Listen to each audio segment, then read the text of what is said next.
C'est avec une très grande joie d'entrer dans votre foyer pour aujourd'hui. Nous sommes arrivés à l'enseignement qui parle et qui vous donne la conviction pour la bonté de Yahushua. Nous sommes à l'enseignement numéro 20 aujourd'hui. Donc, je réitère mes salutations pour vous tous. C'est l'ambassadeur de Yahushua Ziadia qui entre dans votre foyer en portant l'enseignement de Yahushua qui vous donne la vie éternelle, qui vous donne le bonheur ainsi que la bonté et la grande paix avec ce vrai Dieu. Nous sommes à l'enseignement numéro 20 et directement nous allons entrer dans le vif de l'enseignement. Nous allons lire la Sainte Écriture dans 1 Corinthiens, chapitre 15, verset 3. 1 Corinthiens 15, 3. Je vous ai enseigné avant tout, comme je l'avais aussi reçu, que Yahushua est mort pour nos péchés selon les Écritures. Voilà la parole qui dit qu'il est mort pour nos péchés selon la Sainte Écriture. Cette parole est vraiment correcte. Il est bien mort pour vos péchés. C'est commun pour tout le monde. Mais après, qu'est-ce qu'il a encore dit? S'il est mort pour vos péchés, est-ce que ça veut dire que vous pouvez encore commettre des péchés? Est-ce que ça veut dire que vous pouvez encore faire du mal?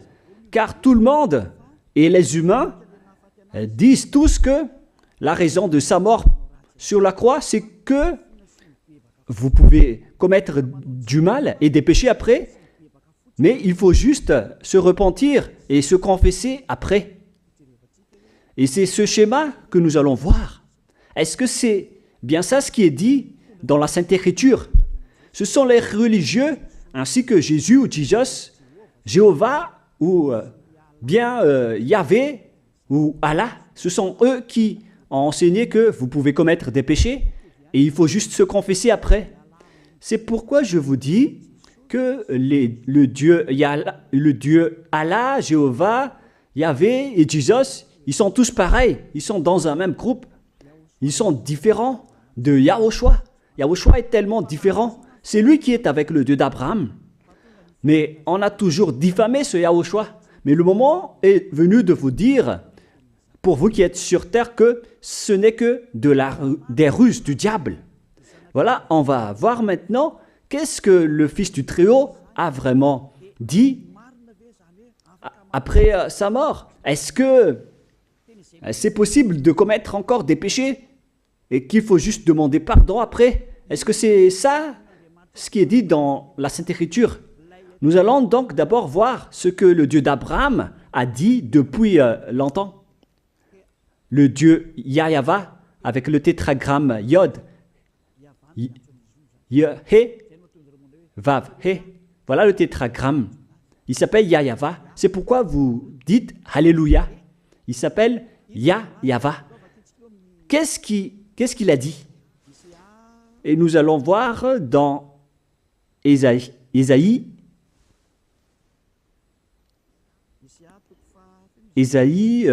quel chapitre déjà? Ésaïe, chapitre 59, versets 1 et 2. Nous allons partir de cette parole du prophète, car on doit toujours se référer aux paroles des prophètes anciens. Non, la main de Yahva n'est pas trop courte pour sauver, ni son oreille trop dure pour entendre. Mais ce sont vos crimes qui mettent une séparation entre vous et votre Dieu. Ce sont vos péchés qui vous cachent sa face et l'empêchent de vous écouter. On précise bien ici que ce Dieu n'écoute jamais les pécheurs. Au contraire, sa face se cache de vous et vous ne pouvez pas lui obliger de vous écouter. Si vous faites ça, alors vous avez été piégé par le diable. Vous avez mangé la nourriture du diable si vous dites que Dieu écoute les pécheurs. La loi qu'il a posée ici, c'est qu'il n'écoute jamais les pécheurs, quoi que vous fassiez. Donc, puisque on doit écouter les paroles des prophètes israéliens, on ne doit pas déborder. Alors, on va voir également, est-ce que la parole du Fils du Très-Haut qui a été crucifié a dit aussi la même chose? La réponse c'est oui. Il a également confirmé la parole des prophètes. Et c'est la preuve que le Dieu d'Abraham, qui a comme fils celui qui a été crucifié, on appelle son fils au nom de Yahushua, avec le nom de Yahushua, car c'est Yahushua seulement qui a suivi cette parole. La parole du prophète israélien, notamment de Ésaïe, il a bien suivi cette parole. Car voilà ce qu'il a dit dans Jean 8, 11. Nous allons lire cette parole dans le livre de Jean, chapitre 8, verset 11. Est-ce qu'il a bien suivi les paroles des prophètes, ce Fils du Très-Haut que je vous prêche aujourd'hui? La réponse, c'est oui, il a bien suivi les paroles des prophètes. Verset 11, Jean chapitre 8. Elle répondit, non Seigneur. Et Yahushua lui dit, je ne te condamne pas non plus, va et désormais ne pêche plus. Je précise bien cette écriture. Ne pêche plus, là voilà. Ne pêche plus. C'est bien souligné, là. C'est-à-dire que, selon la parole du Fils du Très-Haut, il a bien précisé, va et désormais, c'est-à-dire à partir de maintenant, ne pêche plus. La question se pose, est-ce que vous avez bien vénéré le Fils du Très-Haut, vous qui dites que vous êtes obligé de pécher, vous qui dites que c'est impossible de ne plus jamais commettre des péchés? Mais moi je vous dis que les anciens prophètes israéliens ont déjà dit que Dieu n'écoute pas les pécheurs. Et Yahushua, le prophète israélien aussi, il a exigé, celui qui a été crucifié, il a exigé, ne pêche plus. Voilà, de deux. Et troisièmement, nous allons aussi voir dans Jean 5,14. Nous allons aussi lire Jean 5,14. Depuis, Yahushua le trouva dans le temple et lui dit, voici, tu as été guéri. Ne pêche plus, de peur qu'il ne t'arrive quelque chose de pire. Il l'a encore précisé selon le livre des anciens prophètes, selon la parole des anciens prophètes, qui ont également dit « ne pêche plus ». Il l'a encore bien précisé ici, avec la parole « ne pêche plus » que nous allons revoir, encore une fois, où il est déjà passé. Nous allons revenir encore une fois avec cette parole pour que les gens voient bien dans Jean 5,14. Voilà.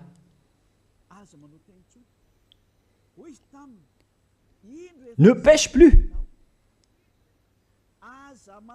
Il lui dit, voici, tu as été guéri. Ne pêche plus de peur qu'il ne t'arrive quelque chose de pire. Ça va être encore plus pire pour vous à la fin si vous commettez encore des péchés. Ça va être dangereux pour vous si vous dites que vous devez encore pécher. Car le Fils du Très-Haut, il a bien précisé qu'il ne faut plus jamais pécher. Et c'est bien en accord avec la parole. Et après sa mort, les apôtres ont continué ses œuvres.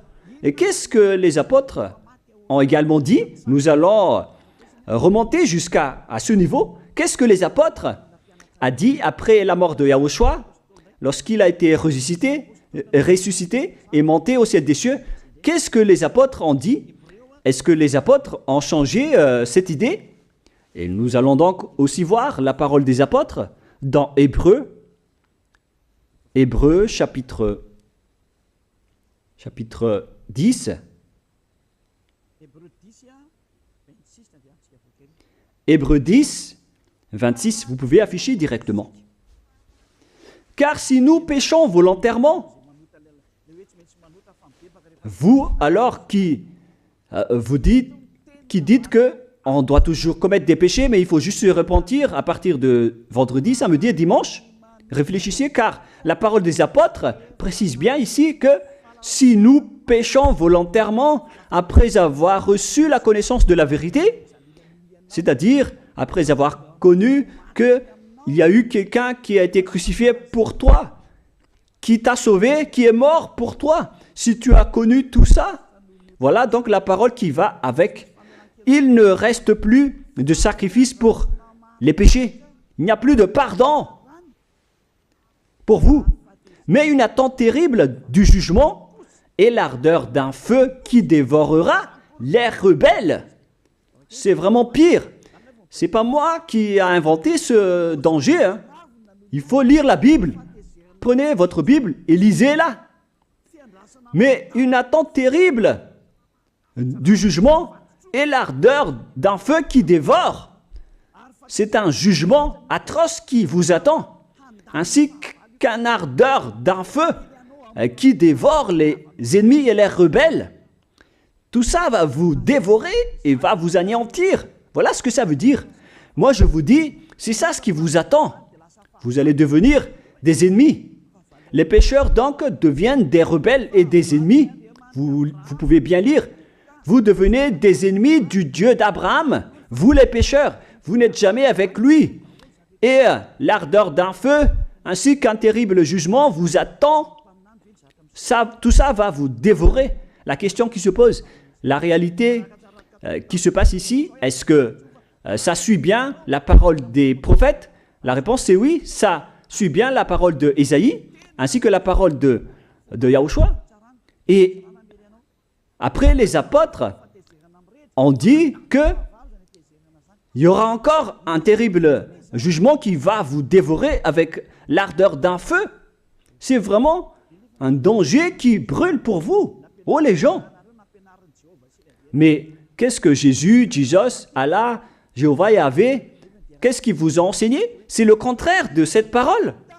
Alors que là, on voit bien avec cette écriture que si nous péchons volontairement, c'est-à-dire commettre un péché et se confesser après, et ainsi de suite,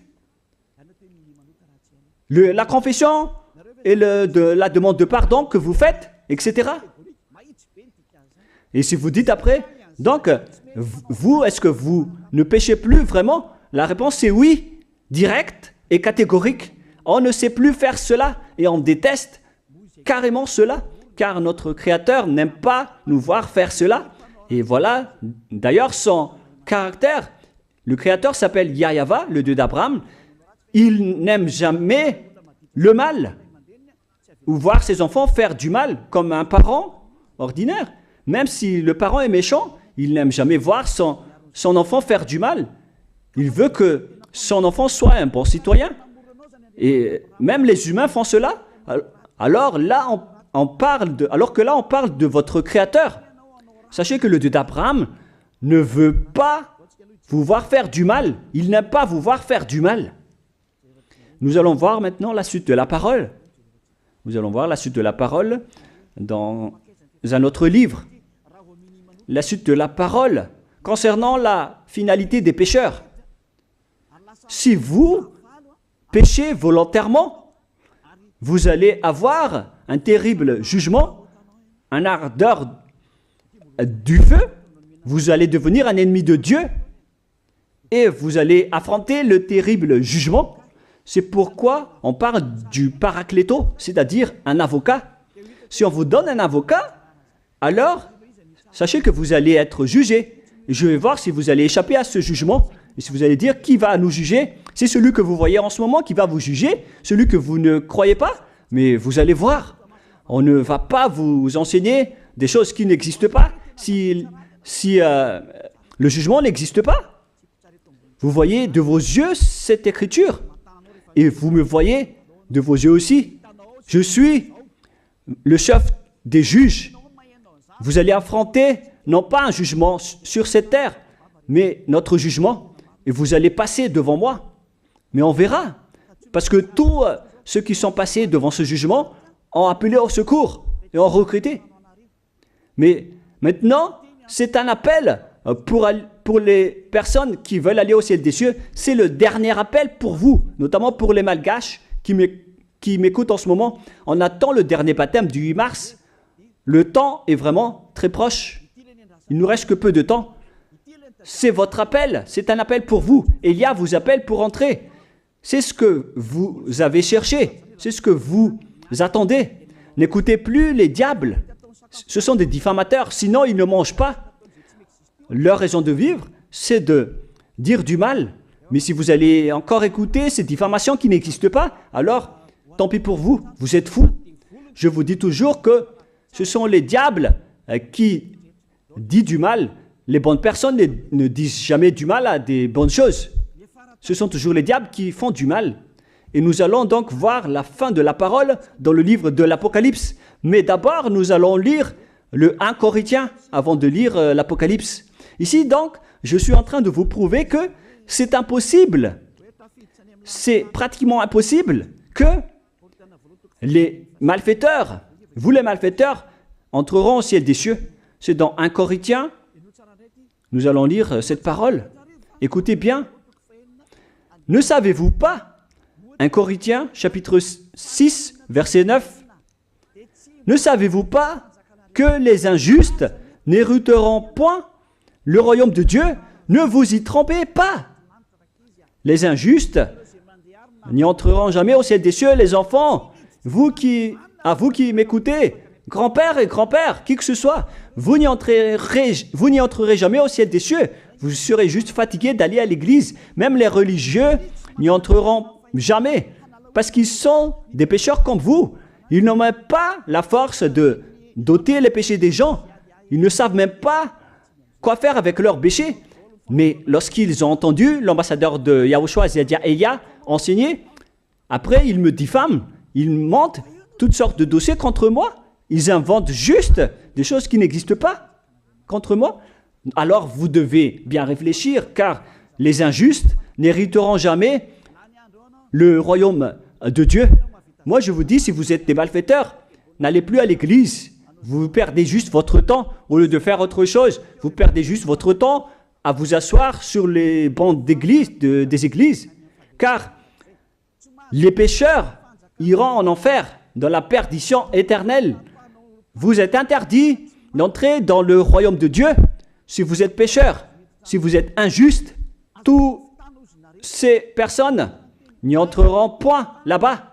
Ne vous y trompez pas, selon la parole. Faites entrer ça dans vos oreilles et dans votre conscience. Ne vous y trompez plus. C'est triste ce qui vous arrive, hein, vous qui me regardez, qui m'écoutez.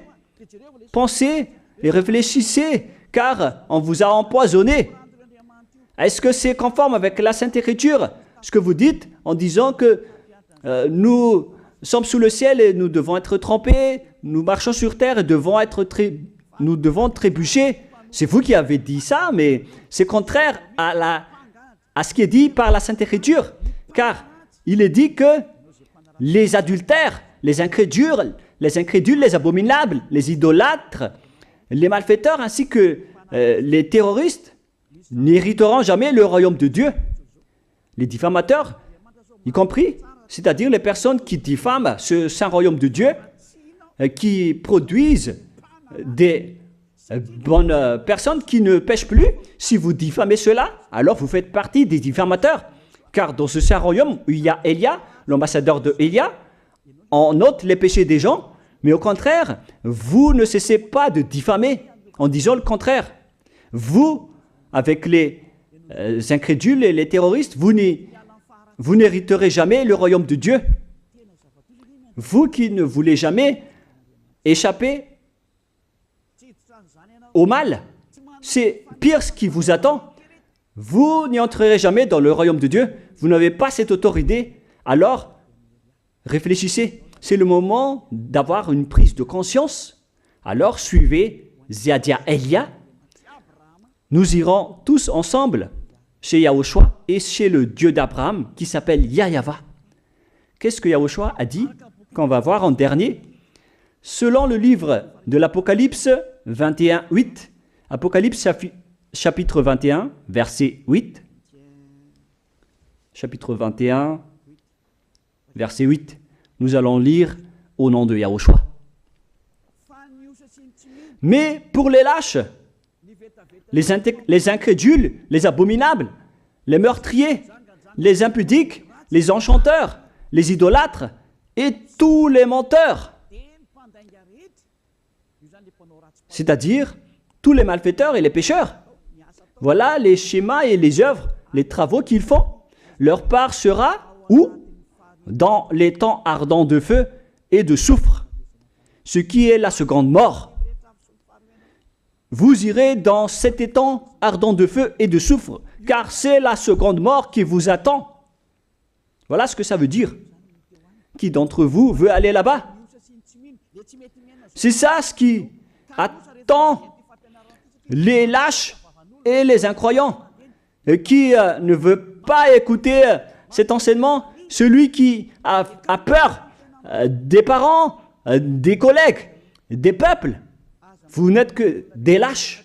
C'est pourquoi Yahushua dit, n'ayez pas peur des simples personnes mortelles qui ne peut pas tuer votre esprit, mais ayez peur de celui qui peut vous jeter en enfer, c'est-à-dire le Père Yahva et Yahushua, ainsi que Elia. Elia aussi peut vous jeter en enfer. Il a aussi ce pouvoir.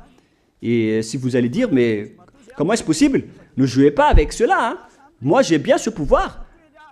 J'ai le pouvoir d'envoyer les diables là-bas. Et j'ai aussi le pouvoir de les faire revenir ici pour faire, en cas d'enquête.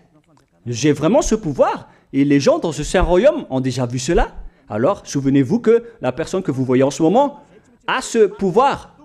Ce n'est pas pour vous faire peur, mais c'est pour vous dire la vérité, car le moment du châtiment est arrivé, alors on vous dit la vérité, et ne jouez pas avec cette vérité.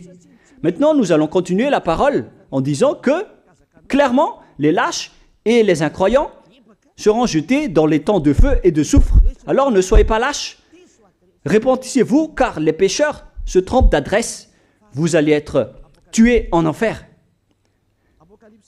Dernièrement, en dernier lieu, Apocalypse 21-27, pour terminer la parole de la Sainte Écriture concernant le sujet qui dit, est-ce que les pécheurs pourront entrer dans le ciel des cieux? Lisez bien ceci.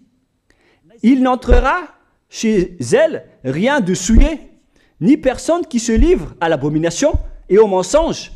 Il n'entrera que ceux qui sont écrits dans le livre de la vie de l'agneau, c'est-à-dire Yahushua. Donc, aucun pécheur n'entre au ciel des cieux. Ne pensez plus à ça. C'est le point final. Supprimez ça de votre tête. Les pécheurs n'y entreront jamais au ciel des cieux. Ça n'existe pas. Si vous voulez aller là-bas, alors suivez Elia. Si vous êtes avec Ziadia Elia, vous n'allez plus jamais pécher. Lorsque vous êtes avec moi, vous serez avec Yahushua. Celui qui est mort sur la croix, celui qui a dit, ne pêche plus. Voilà. Et en dernier lieu, si ce vrai fils du Très-Haut a dit tout cela, quel est son nom déjà? C'est Yahushua. Il a dit, ne pêche plus. Et vous voyez bien, les humains, que votre terre aussi suit cette parole. C'est-à-dire la parole qui dit, ne pêche plus, selon le Créateur. Car la terre doit aussi suivre la parole de son Créateur et son propriétaire. Il y a aussi des dirigeants sur cette planète Terre et aucun dirigeant n'a enseigné que vous pouvez commettre des vols, vous pouvez vous assassiner entre vous, vous pouvez faire des viols, braquer les banques, ainsi que toutes sortes d'adultères et d'abominations. Ça n'existe pas sur cette terre.